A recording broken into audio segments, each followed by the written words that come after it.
ধনে পাতা বাটা, ধনে পাতা কাঁচা বেটে আর কালো জিরা রসুন ফোড়ন দিয়েছি তেলে, তারপর করেছি লবণ দিয়েছি।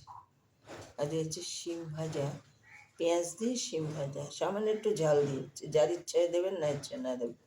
আর করেছি কচুর বড়া, মান কচু, ওটা ঘষে নিয়েছি। তারপর একটু লঙ্কা দিয়েছি, একটু সামান্য হলুদ দিয়েছি, মিষ্টি দিয়েছি, লবণ দিয়েছি, দিয়েছি চালের গুঁড়ো।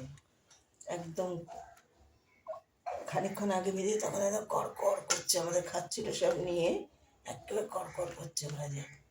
আচ্ছা, এইটা করেছি।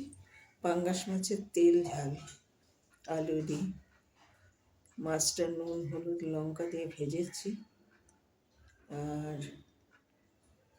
আলু ভেজে নিয়েছি, জিরে ফোড়ন দিয়ে আলু ভেজে নিয়েছি। এবার পেঁয়াজ দিয়েছি, পেঁয়াজ আদা লঙ্কা হলুদ সব লবণ দিয়ে একসঙ্গে মশলাটা কষিয়ে হালকা ঝোল দিয়েছি।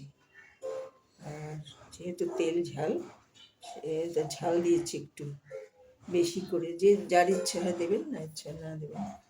আর দিয়েছি গরম মশলা ছড়িয়ে, সানরাইজ নয়, এমনি গরম মশলা, এলাচ লবঙ্গ দারচিনি গুঁড়ো ছড়িয়ে দিয়েছি আমি। ভালো লাগলে লাইক করুন, শেয়ার করুন, একটু সাবস্ক্রাইব করুন। একটু সাবস্ক্রাইব পাচ্ছি না। ভিডিওটা আমি শেষ করছি।